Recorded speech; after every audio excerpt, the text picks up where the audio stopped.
नमस्कार, खबरां दे इस बुलेटिन विच तुहाडा स्वागत है। मैं हरप्रीत कौर। पहला पेश ने चोणवीआं खबरां। राष्ट्रपति रामनाथ कोविंद अपने 2 दिना लद्दाख ते जम्मू कश्मीर दौरे ते लेह पुज्जे। रक्षा मंत्री राजनाथ सिंह ने अज वीडियो कांफ्रेंस राहीं अरुणाचल प्रदेश विच सेला सुरंग दे अंतिम पड़ाव दे काम दी शुरुआत की। केंद्रीय गृह मंत्री अमित शाह ने कहा है कि भारत दीआं सरहदां दी राखी दे मामले विच सर्जिकल स्ट्राइक एक नवें अध्याय दी शुरुआत सी। बांग्लादेश विच महानौमी मौके दुर्गा पूजा दौरान पूजा पंडालां विच भंनतोड़ दीआं घटनावां नूं लैके भारत बांग्लादेश सरकार दे संपर्क विच। प्रधानमंत्री नरेंद्र मोदी ने एम्स विच जेरे इलाज भारत के साबका प्रधानमंत्री ते उगे कांग्रेसी आगू डॉक्टर मनमोहन सिंह के छेती सेहतयाब होने की कामना की। सेहत ते परिवार भलाई मंत्री मनसुख मांडविया ने एम्स हस्पताल का दौरा करके डॉक्टर मनमोहन सिंह की सेहत बारे जानकारी हासिल की। उपराष्ट्रपति एम वेंकैया नायडू ने दुसहरे की पूर्व संध्या ते देशवासियों को वधाइयां दित्तियां। मुख्यमंत्री चरणजीत सिंह चन्नी ने पुराने भूमि कानूनों में तुरंत सिलसिलेवार तब्दीली लियाउण दा सद्दा दिता है ताकि लोगों दी जायदादां दी मालकीयत दे हक सुरक्षित रखे जा सकन। मुख्यमंत्री ने अंतर सूबाई बासमती ढोआ ढुआई ते निगाह रखण लई ई मंडीकरण पोर्टल लॉन्च किया। ते फील्ड आउटरीच ब्यूरो वालों पटियाला दे महिंद्रा कॉलेज विच स्वच्छता प्रोग्राम का आयोजन। ते हुण खबरां विस्तार नाल। राष्ट्रपति रामनाथ कोविंद अपने 2 दिना लद्दाख अते जम्मू कश्मीर दौरे ते लेह पुज्जे। दौरे दे पहले दिन अज उन्हां सिंधु घाट ते सिंधु दर्शन पूजा की ते दोपहर बाद उधमपुर पुज्जे। सिंधु घाट विखे बोधी भिक्षुआं ने अरदास की। इस मगरों विश्व शांति खुशहाली ते सेहत लई सर्व धर्म प्रार्थना सभा करवाई गई। घाट ते पुज्जण ते रवायती संगीत दरमियान राष्ट्रपति रामनाथ कोविंद नूं लद्दाखी ढंग नाल जी आयां नूं कहा गया। राष्ट्रपति ने स्कूली बच्चों वालों पेश किए गए देश भगती ते सभ्याचारक प्रोग्राम देखे। इन्हां प्रोग्रामां तो प्रभावित होकर राष्ट्रपति ने बच्चों नूं राष्ट्रपति भवन आउण दा सद्दा दिता। सिंधु दर्शन पूजा तो पहला लद्दाख के उपराज्यपाल आर के माथुर ने राष्ट्रपति नाल केंद्र शासित प्रदेश लद्दाख की प्रगति बारे चर्चा की। भलके राष्ट्रपति कोविंद द्रास विखे कारगिल जंगी यादगार का दौरा करेंगे। राष्ट्रपति ते भारत दीआं हथियारबंद फौजां दे सुप्रीम कमांडर रामनाथ कोविंद कारगिल जंगी यादगार ते श्रद्धांजलियां भेंट करेंगे। सीनियर फौजी अधिकारियों वालों राष्ट्रपति नूं कारगिल जंग बारे ब्रीफिंग दी जाएगी। इस तो इलावा राष्ट्रपति वालों भलके विजयदशमी मौके शस्त्र पूजा भी की जाएगी। वार मैमोरीअल विखे राष्ट्रपति फौजी जवानों नाल गलबात करेंगे। रक्षा मंत्री राजनाथ सिंह ने आज वीडियो कांफ्रेंस राहीं अरुणाचल प्रदेश विच सेला सुरंग के अंतिम पड़ाव के काम की शुरुआत की। सुरंग विच विस्फोट के नाल ही काम शुरू हो गया। इस मौके राजनाथ सिंह ने देश की सुरक्षा ते समाजिक ते आर्थिक विकास लई प्रतिबद्धता लई सीमा सड़क संगठन की शलाघा की। उन्होंने कहा कि संगठन अपने आदर्श वाक की करड़ी मेहनत नाल सब कुछ प्राप्त किया जा सकता है प्रति वचनबद्ध है। रक्षा मंत्री ने कहा कि सुरंग आवाजाई सहूलत विच वड्डा बदलाव लिया के नागरिकों की समाजिक ते आर्थिक स्थिति को मजबूत करने का काम करेगी। उन्होंने कहा कि इस नाल राष्ट्रीय सुरक्षा भी मजबूत होगी। राजनाथ सिंह ने कहा कि सेला सुरंग आने वाले समय में तवांग समेत पूरे अरुणाचल प्रदेश की जीवन रेखा साबित होगी। रक्षा मंत्री ने नवी दिल्ली में राष्ट्रीय जंगी यादगार तो सीमा सड़क संगठन के मोटरसाइकिल अभियान को भी झंडी दिखाई। उन्होंने कहा कि सीमा सड़क संगठन भारतीय सेना ते जनरल रिजर्व इंजीनियर बल के 75 जवान मोटरसाइकिल अभियान में हिस्सा ले रहे हैं। मोटरसाइकिल अभियान देश के कई सूबों ते केंद्र शासित प्रदेशों तो लंघते हुए कोई 20,000 किलोमीटर की दूरी तय करेगा। टनल्स और एयरफील्ड्स के कंस्ट्रक्शन के साथ रिमोट एरिया को जोड़ते हुए राष्ट्र की उन्नत में बॉर्डर रोड ऑर्गेनाइजेशन अपना एक अहम योगदान दे रहा है।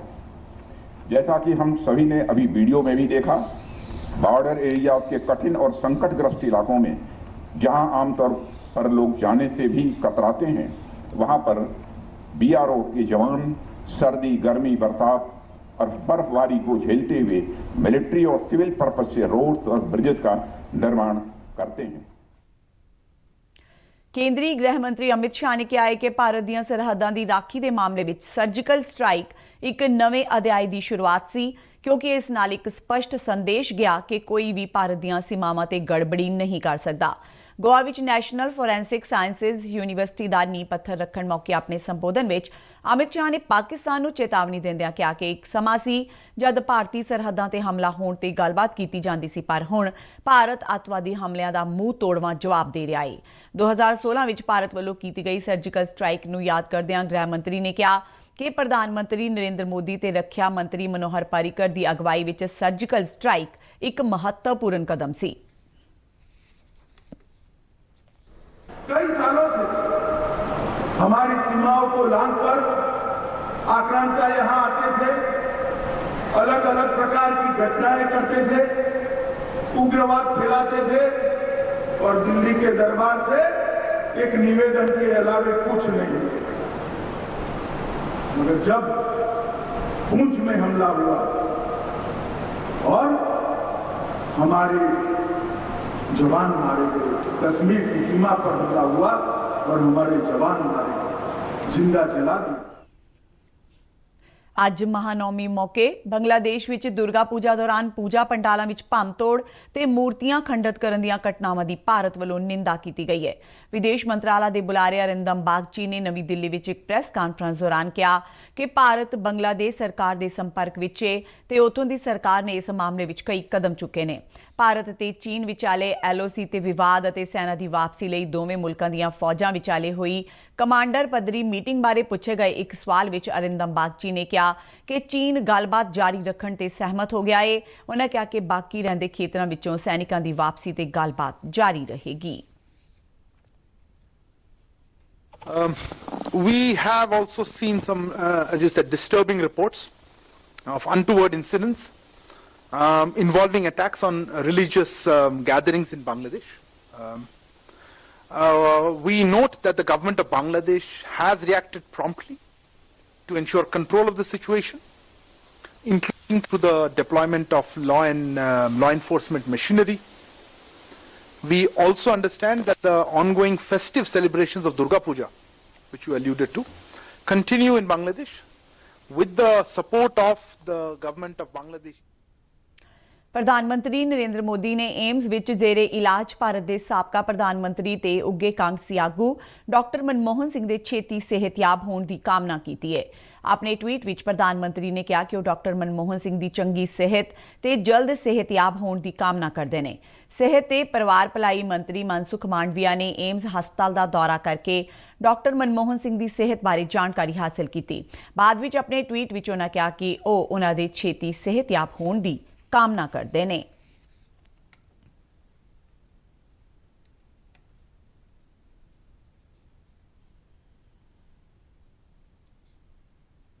ਉਪ ਰਾਸ਼ਟਰਪਤੀ ਐਮ ਵੈਂਕਈਆ ਨਾਇਡੂ ਨੇ ਦੁਸਹਿਰੇ ਦੀ ਪੂਰਵ ਸੰਧਿਆ ਤੇ ਦੇਸ਼ ਵਾਸੀਆਂ ਨੂੰ ਵਧਾਈਆਂ ਦਿੱਤੀਆਂ ਨੇ।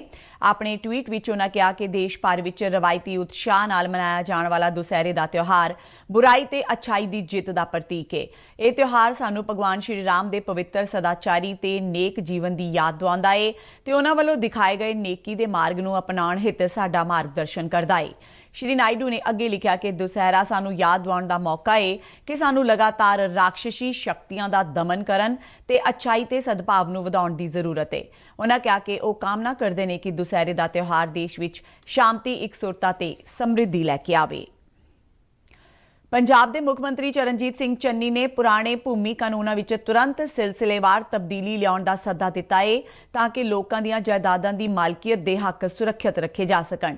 ਉਹਨਾਂ ਕਿਹਾ ਕਿ ਇਹ ਉਪਰਾਲਾ ਜ਼ਮੀਨ ਜਾਇਦਾਦ ਦੀ ਤਕਸੀਮ ਤੋਂ ਇਲਾਵਾ ਗਿਰਦਾਵਰੀ, ਇੰਤਕਾਲ, ਜਮ੍ਹਾਂਬੰਦੀ ਦੀ ਮੌਜੂਦਾ ਵਿਵਸਥਾ ਨੂੰ ਸੁਖਾਲਾ ਬਣਾਉਣ ਵਿੱਚ ਸਹਾਈ ਹੋਵੇਗਾ, ਜਿਸ ਨਾਲ ਲੋਕਾਂ ਦੇ ਜਾਇਦਾਦਾਂ ਦੇ ਅਧਿਕਾਰਾਂ ਤੋਂ ਵਾਂਝੇ ਕਰਨ ਲਈ ਕੀਤੇ ਜਾਂਦੇ ਗੈਰ ਕਾਨੂੰਨੀ ਧੋਖਾਧੜੀ ਕੰਮਾਂ ਰਾਹੀਂ ਹੁੰਦੇ ਘੋਰ ਸ਼ੋਸ਼ਣ ਤੋਂ ਬਚਾਅ ਹੋਵੇਗਾ। ਚੰਡੀਗੜ੍ਹ ਵਿਖੇ ਮੁੱਖ ਮੰਤਰੀ ਦਫ਼ਤਰ ਵਿਖੇ ਸਮੂਹ ਡਿਪਟੀ ਕਮਿਸ਼ਨਰਾਂ ਨਾਲ ਮੀਟਿੰਗ ਦੀ ਪ੍ਰਧਾਨਗੀ ਕਰਦਿਆਂ ਚਰਨਜੀਤ ਸਿੰਘ ਚੰਨੀ ਨੇ ਮੁੱਖ ਸਕੱਤਰ ਨੂੰ ਵਿੱਤ ਕਮਿਸ਼ਨਰ ਮਾਲ ਦੇ ਸਲਾਹ ਮਸ਼ਵਰੇ ਨਾਲ ਇੱਕ ਕਮੇਟੀ ਦਾ ਗਠਨ ਕਰਨ ਦੇ ਹੁਕਮ ਦਿੱਤੇ ਜੋ ਡਿਪਟੀ ਕਮਿਸ਼ਨਰ, ਜ਼ਿਲ੍ਹਾ ਮਾਲ ਅਫਸਰ, ਤਹਿਸੀਲਦਾਰ, ਕਾਨੂੰਨਗੋ ਤੇ ਪਟਵਾਰੀ ਉੱਤੇ ਆਧਾਰਿਤ ਹੋਵੇਗੀ। ਇਹ ਕਮੇਟੀ ਸੂਬੇ ਦੇ ਜ਼ਮੀਨੀ ਕਾਨੂੰਨਾਂ ਨੂੰ ਸੁਖਾਲਾ ਬਣਾਉਣ ਲਈ ਸੁਧਾਰ ਲਿਆਉਣ ਬਾਰੇ ਸੁਝਾਅ ਦੇਵੇਗੀ। ਉਹਨਾਂ ਮੁੱਖ ਸਕੱਤਰ ਨੂੰ ਗਿਰਦਾਵਰੀ ਦੀ ਪ੍ਰਣਾਲੀ ਦੇ ਖਾਤਮੇ ਲਈ ਵਿਸਥਾਰਿਤ ਤਜਵੀਜ਼ ਲਿਆਉਣ ਲਈ ਆਖਿਆ ਤਾਂ ਕਿ ਯੋਗ ਤੇ ਹੱਕਦਾਰ ਮਾਲਕਾਂ ਨੂੰ ਮਾਲਕੀਅਤ ਦੇ ਅਧਿਕਾਰ ਦੇਣੇ ਯਕੀਨੀ ਬਣਾਏ ਜਾ ਸਕਣ, ਕਿਉਂਕਿ ਕਈ ਸੂਬਿਆਂ ਵਿੱਚ ਇਸ ਪ੍ਰਣਾਲੀ ਨੂੰ ਪਹਿਲਾਂ ਹੀ ਅਮਲ ਵਿੱਚ ਲਿਆਂਦਾ ਜਾ ਚੁੱਕਾ ਹੈ। ਜਨਤਕ ਜੀਵਨ ਵਿੱਚੋਂ ਭ੍ਰਿਸ਼ਟਾਚਾਰ ਨੂੰ ਜੜੋਂ ਪੁੱਟਣ ਲਈ ਡਿਪਟੀ ਕਮਿਸ਼ਨਰਾਂ ਨੂੰ ਸਖਤ ਤਾੜਨਾ ਕਰਦਿਆਂ ਚੰਨੀ ਨੇ ਸਪਸ਼ਟ ਸ਼ਬਦਾਂ ਵਿੱਚ ਕਿਹਾ ਕਿ ਭ੍ਰਿਸ਼ਟਾਚਾਰ ਦਾ ਹੇਠਲੇ ਪੱਧਰ ਤੱਕ ਖਾਤਮਾ ਕੀਤਾ ਜਾਣਾ ਚਾਹੀਦਾ ਹੈ। ਮੁੱਖ ਮੰਤਰੀ ਨੇ ਡਿਪਟੀ ਕਮਿਸ਼ਨਰਾਂ ਨੂੰ ਅਨੁਸ਼ਾਸਨ ਯਕੀਨੀ ਬਣਾਉਂਦੇ ਹੋਏ ਸਵੇਰੇ 9 ਵਜੇ ਦਫ਼ਤਰ ਹਾਜ਼ਰ ਹੋਣ ਤੇ ਸ਼ਾਮ 5 ਵਜੇ ਤੋਂ ਬਾਅਦ ਵੀ ਆਮ ਲੋਕਾਂ ਦੀ ਸੰਤੁਸ਼ਟੀ ਲਈ ਕੰਮ ਕਰਨ ਲਈ ਆਖਿਆ। ਇਸੇ ਦੌਰਾਨ ਮੁੱਖ ਮੰਤਰੀ ਨੇ ਅੱਜ ਸਵੇਰੇ ਬਾਹਰਲੇ ਸੂਬਿਆਂ ਤੋਂ ਝੋਨੇ ਦੀ ਆਮਦ ਤੇ ਗੈਰ ਕਾਨੂੰਨੀ ਖਰੀਦ ਤੇ ਫਰਜ਼ੀ ਬਿਲਿੰਗ ਤੇ ਕਾਬੂ ਪਾਉਣ ਲਈ ਬਾਸਮਤੀ ਦੀ ਅੰਤਰ ਸੂਬਾਈ ਢੋਆ ਢੁਆਈ ਦੀ ਨਿਗਰਾਨੀ ਲਈ ਪੋਰਟਲ ਵੀ ਲਾਂਚ ਕੀਤਾ। ਇਸ ਦਾ ਮਕਸਦ ਸੂਬੇ ਵਿੱਚ ਬਾਸਮਤੀ ਦੀ ਸੁਤੰਤਰ ਢੋਆ ਢੁਆਈ ਨੂੰ ਯਕੀਨੀ ਬਣਾਉਣਾ ਤੇ ਅਸਲੀ ਬਾਸਮਤੀ ਚੌਲ ਦੇ ਸ਼ੈਲਰਾਂ ਨੂੰ ਪੇਸ਼ ਆ ਰਹੀਆਂ ਦਿੱਕਤਾਂ ਦਾ ਹੱਲ ਕਰਨਾ ਹੈ। ਇਸ ਪੋਰਟਲ ਰਾਹੀਂ ਬਾਸਮਤੀ ਟਰੱਕਾਂ ਦੀ GPS ਮੋਨੀਟਰਿੰਗ ਕੀਤੀ ਜਾਵੇਗੀ ਤਾਂ ਜੋ ਸਹੀ ਆਪਰੇਟਰਾਂ ਦੀ ਪਛਾਣ ਹੋ ਸਕੇ ਤੇ ਬਾਹਰੋਂ ਆਉਣ ਵਾਲੇ ਫਰਜ਼ੀ ਬਾਸਮਤੀ ਵਾਲੇ ਵਾਹਨਾਂ ਕਾਰਨ ਝੋਨੇ ਦੀ ਖਰੀਦ ਵਿੱਚ ਪੈ ਰਹੀਆਂ ਰੁਕਾਵਟਾਂ ਨੂੰ ਰੋਕਿਆ ਜਾ ਸਕੇ। ਬਿਜਲੀ ਦੀ ਕਿੱਲਤ ਝੇਲ ਰਹੇ ਪੰਜਾਬ ਨੂੰ ਅੱਜ ਉਸ ਵੇਲੇ ਵੱਡਾ ਝਟਕਾ ਲੱਗਾ ਜਦ ਅੱਜ ਸਵੇਰੇ 2 ਹੋਰ ਥਰਮਲ ਪਲਾਂਟ ਯੂਨਿਟਾਂ ਤੋਂ ਪੰਜਾਬ ਸਟੇਟ ਪਾਵਰ ਕਾਰਪੋਰੇਸ਼ਨ ਨੂੰ ਸਪਲਾਈ ਮਿਲਣੀ ਬੰਦ ਹੋ ਗਈ।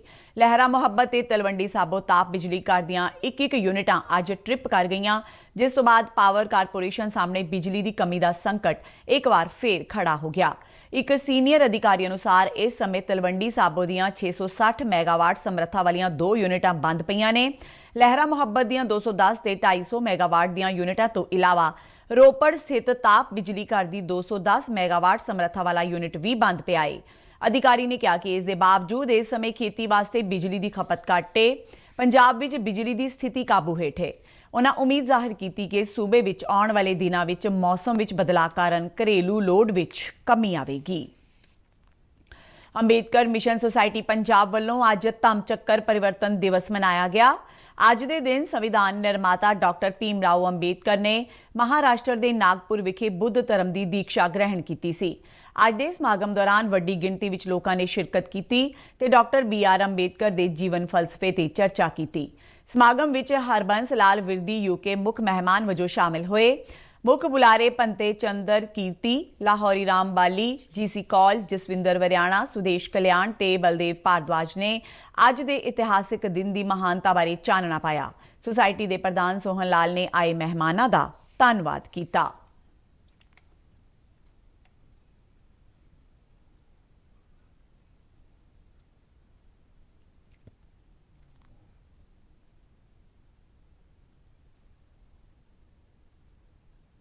ਜੰਮੂ ਕਸ਼ਮੀਰ ਦੇ ਪੁਲਵਾਮਾ ਜ਼ਿਲ੍ਹੇ ਵਿੱਚ ਸੁਰੱਖਿਆ ਦਸਤਿਆਂ ਨਾਲ ਹੋਏ ਇੱਕ ਮੁਕਾਬਲੇ ਵਿੱਚ ਅੱਤਵਾਦੀ ਸੰਗਠਨ ਜੈਸ਼-ਏ-ਮੁਹੰਮਦ ਦੇ ਕਮਾਂਡਰ ਸ਼ਾਮ ਸੋਫੀ ਨੂੰ ਢੇਰ ਕਰ ਦਿੱਤਾ ਗਿਆ ਹੈ।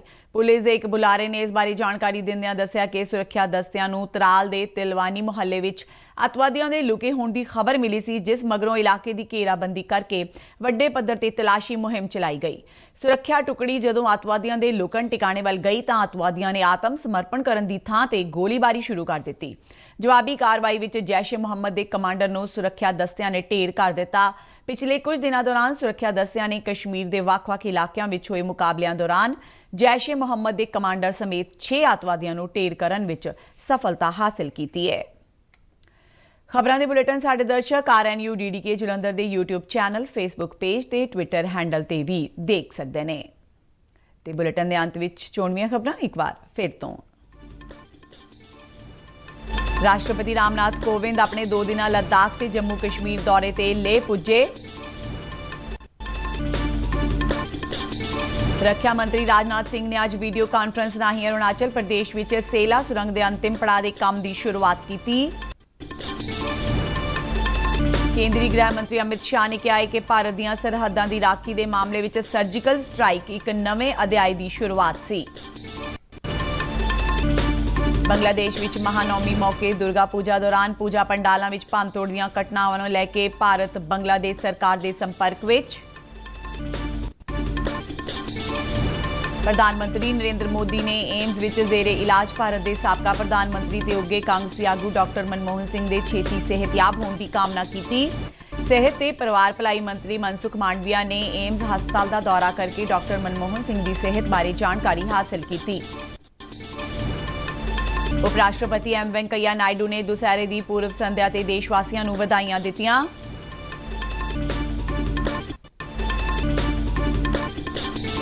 ਮੁੱਖ ਮੰਤਰੀ ਚਰਨਜੀਤ ਸਿੰਘ ਚੰਨੀ ਨੇ ਪੁਰਾਣੇ ਭੂਮੀ ਕਾਨੂੰਨਾਂ ਵਿੱਚ ਤੁਰੰਤ ਸਿਲਸਿਲੇਵਾਰ ਤਬਦੀਲੀ ਲਿਆਉਣ ਦਾ ਸੱਦਾ ਦਿੱਤਾ ਹੈ ਤਾਂ ਕਿ ਲੋਕਾਂ ਦੀਆਂ ਜਾਇਦਾਦਾਂ ਦੀ ਮਾਲਕੀਅਤ ਦੇ ਹੱਕ ਸੁਰੱਖਿਅਤ ਰੱਖੇ ਜਾ ਸਕਣ। ਮੁੱਖ ਮੰਤਰੀ ਨੇ ਅੰਤਰ ਸੂਬਾਈ ਬਾਸਮਤੀ ਢੋਆ ਢੁਆਈ ਤੇ ਨਿਗਾਹ ਰੱਖਣ ਲਈ ਮੰਡੀਕਰਨ ਪੋਰਟਲ ਲਾਂਚ ਕੀਤਾ। ਤੇ ਫੀਲਡ ਆਊਟਰੀਚ ਬਿਊਰੋ ਵੱਲੋਂ ਪਟਿਆਲਾ ਦੇ ਮਹਿੰਦਰਾ ਕਾਲਜ ਵਿੱਚ ਸਵੱਛਤਾ ਪ੍ਰੋਗਰਾਮ ਦਾ ਆਯੋਜਨ।